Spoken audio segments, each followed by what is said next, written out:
discretion is advised. She tried to get help.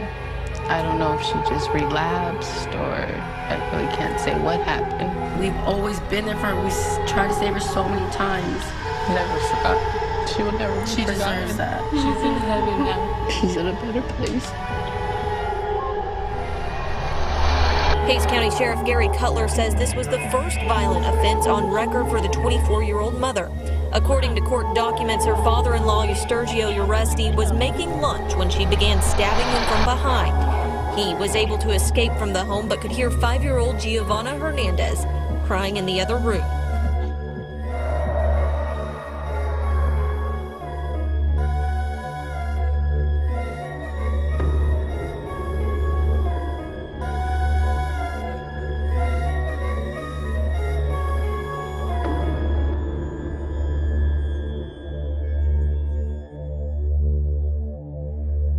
Krystle Villanueva is a native of Texas, born and raised. She attended the Del Val Opportunity Center, a public school in her hometown, and graduated in 2010.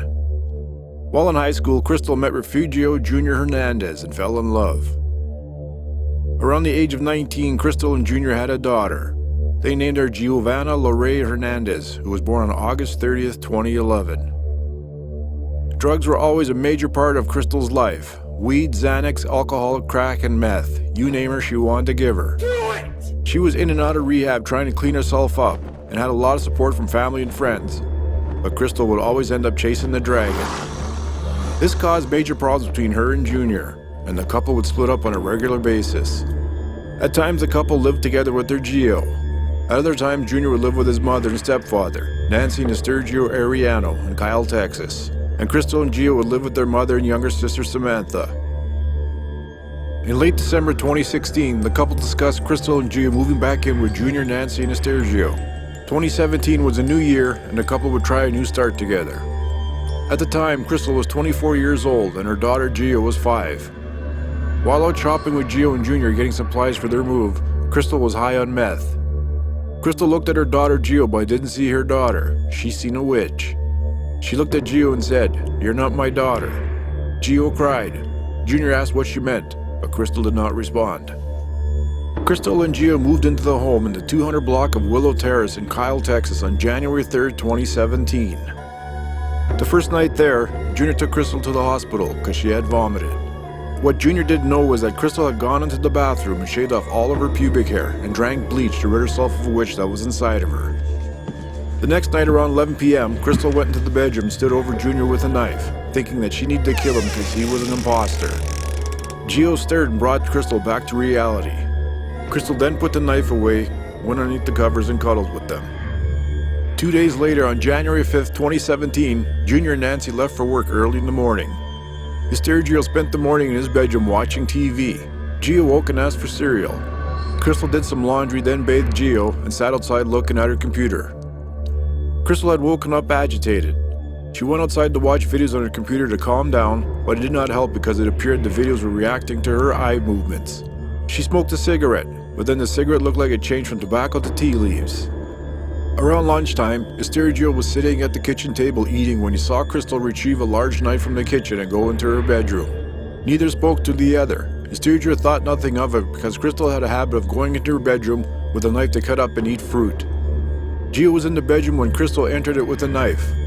Eustorgio could hear Gio saying, "No, mommy, no, mommy." Eustorgio thought that Krystle had taken Gio's tablet away.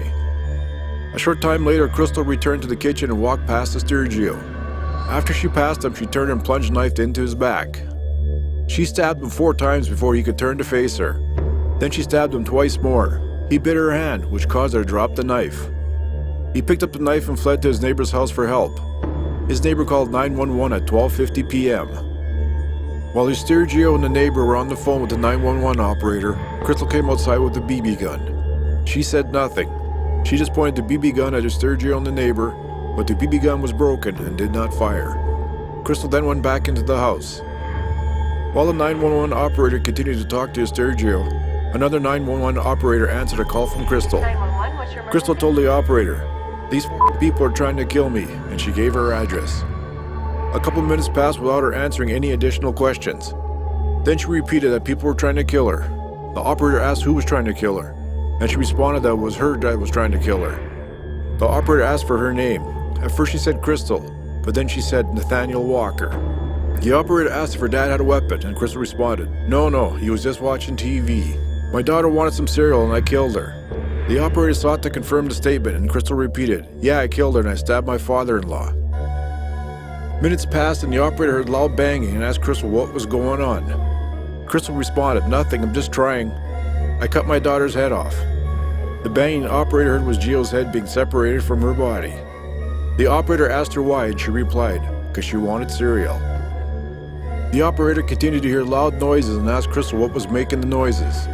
For 10 minutes, Krystle did not respond.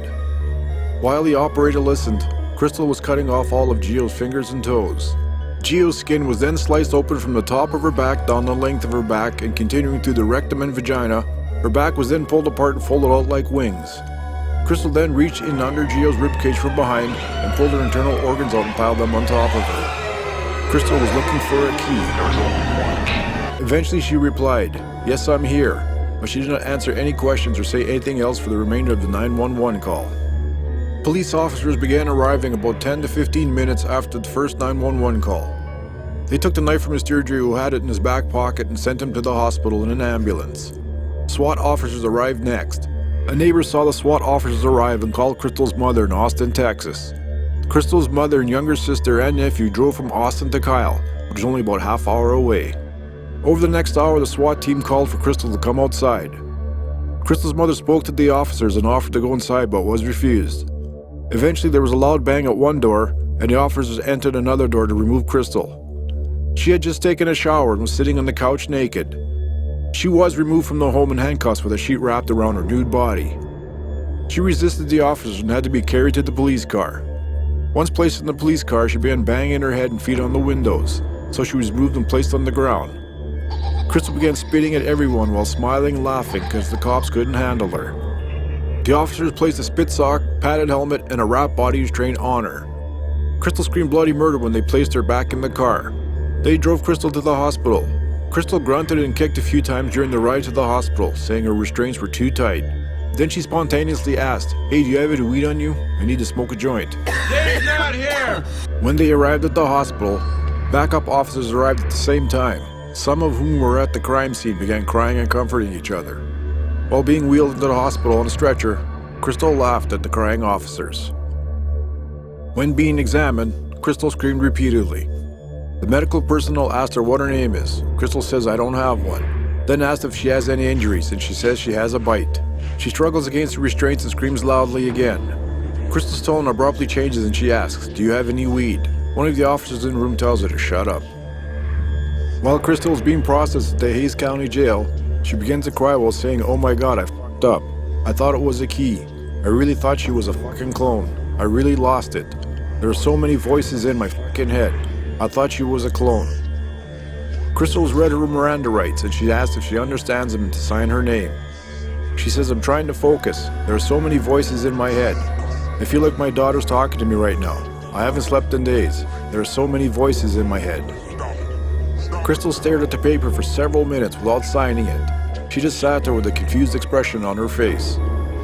After 30 minutes of this, Krystle finally signs the paper and writes no name on the signature line. They tell her that is not her name. They spell her name for her, trying to get her to sign it, but Krystle continued to stare at the page. The officer asks whether she's listening to him or the voices in her head. She asks him to read it again. Finally, after another 10 minutes, Krystle signed the paper with her real name. The reason why she didn't want to sign it was the voices in her head were telling her that the Miranda warning was a contract to enter prostitution. She is asked if she knows why she is there, and she says, because I killed my daughter. She is asked more questions but does not answer. And Krystle says, I thought she was a doll. I thought she was a doll, I swear. She's asked where Gio's body parts are. Krystle asks him, what body parts? He asks her where Gio's head is. Krystle says it was there. Krystle starts screaming Gio repeatedly, then cries, I need my baby, please.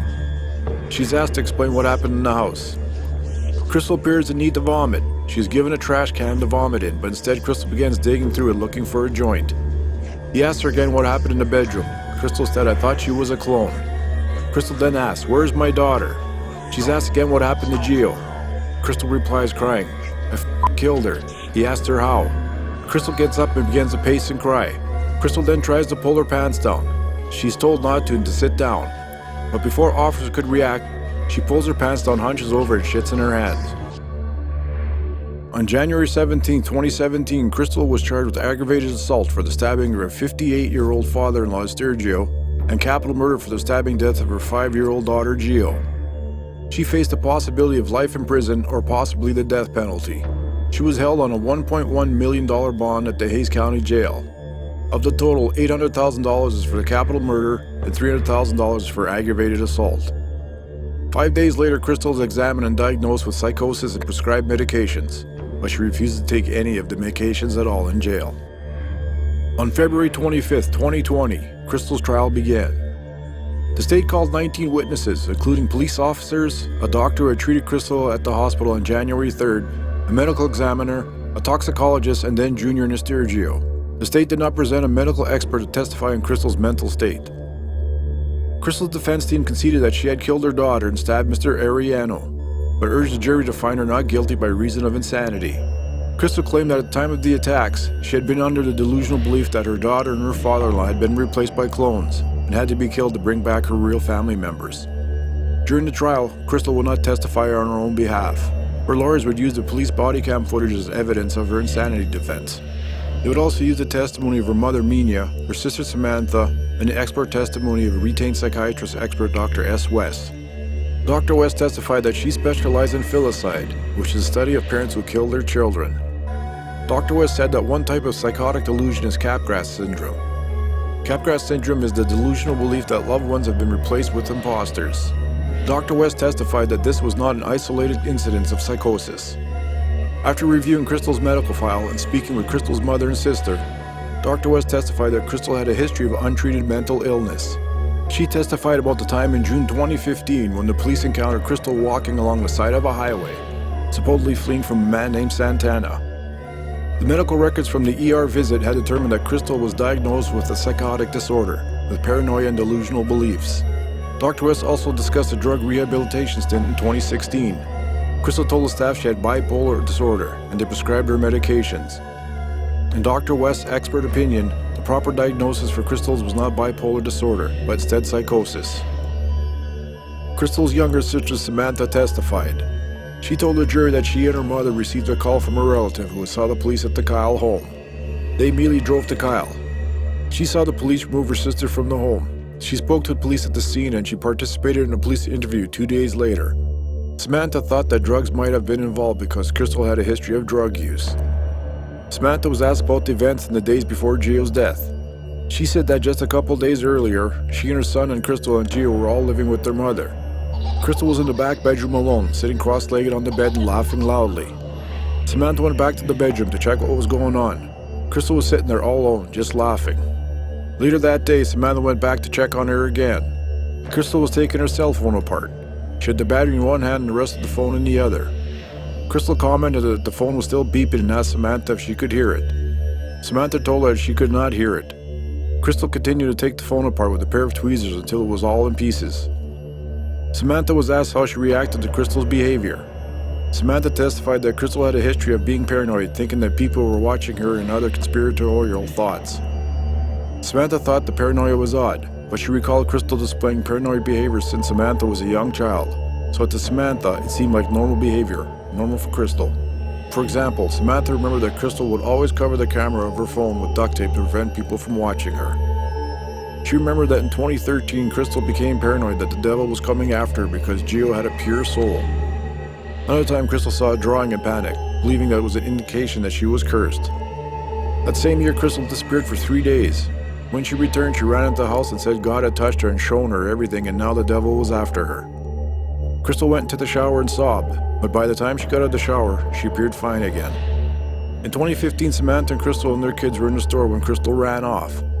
Samantha found her hiding in the store restroom. Krystle said the CIA was in the store and had found her. Krystle appeared frightened and would not leave the restroom. Samantha had to tell her that the CIA left before Krystle would leave the restroom. Many times Samantha found Krystle hiding in the closet of their home, and Krystle would explain that she was hiding from either the CIA or the devil. Samantha testified that these paranoid episodes would occur at random. 1 minute she's fine and then she's not. there was really no pattern to it. Samantha agreed that Krystle had a history of drug use, but she also testified that at least with regard to the storeroom incident and hiding from the CIA, Samantha knew that Krystle had not been on drugs those days. There's only one key to open the device. On cross-examination, Samantha agreed that on the day of Gio's death, she had told the police that there actually was a pattern to Krystle's behavior, that Krystle acted odd when she was on drugs. Specifically, she told the police that Krystle would use marijuana, Xanax, and other drugs, and that Krystle would behave weirdly and think the CIA was listening to her when she was using meth. She testified that Krystle had a history of thinking she saw ghosts and that she would talk to them. Samantha testified that Krystle would not take drugs around Gio, but she would be under the influence of drugs in Gio's presence. Samantha also testified that Krystle was never violent with Gio, even when Krystle used drugs. Krystle's mother, Mina, testified about Krystle's behavior in the months before Gio's death. About 2 months before, Krystle became much quieter and stayed in her room a great deal of the time, staring at the ceiling. Mina also testified that when Krystle was around the age of 4 or 5, a male cousin had been doing stuff to her which caused a strain in family relationships. Mina testified that beginning around the age of 9, Krystle would report seeing a shadow boy in their home. After they moved, she reported seeing him in the new house too. The boy was referred to as the shadow or the ghost. Later, around age 21, Krystle would talk about people watching her through the air vents. Shortly after, there was an incident where Mina came home to find the police assisting Krystle. Krystle had called them to report that there were people with guns in the trees. No one was there. Mina took her back to the house. That evening, Mina saw Krystle lying on the floor. Krystle told Mina to get down because people with guns were in the trees. And Krystle told Mina that she had a red dot on her forehead. Mina described this as paranoid behavior. Still later, Krystle tried to convince her family members to get rid of their phones because she believed the government was tracking them. Yet another time, Mina was in the home when Krystle looked outside and began screaming. Mina asked what happened, and Krystle said there was a man outside holding a gun. No one was out there, but Krystle thought it was real. A year or two later, Krystle went to the hospital after being found walking along the highway. She reported that a man had attacked her. She referred to him as Santana. Mina also testified that Krystle talked to her about Santana in 2016 and told her that he was capable of turning into a bird, flying to find her and hurting Gio and Jr. Mina believed that as each of these incidents occurred, she thought it was because Krystle smoked weed. You know what it do, man? The state's closing argument emphasized the theory of the case, which was that Krystle's past episodes, as described by Samantha and Mina, were drug-related. She had a documented history of drug use.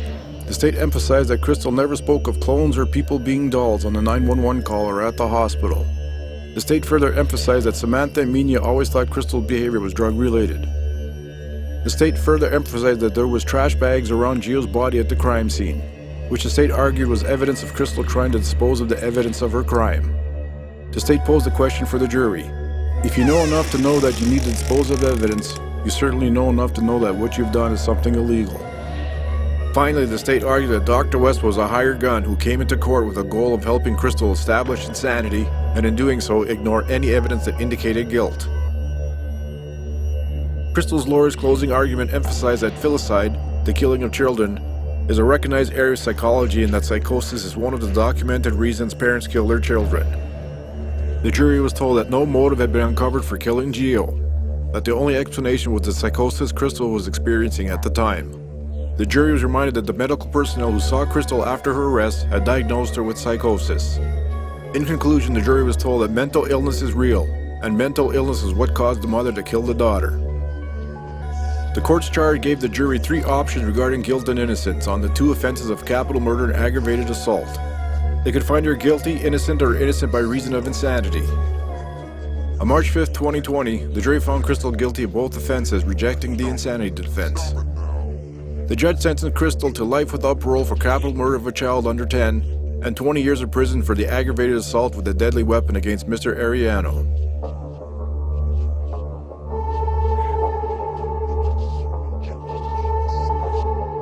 Go ahead, keep singing. There is only one key to open the device. There is only one key to open the device.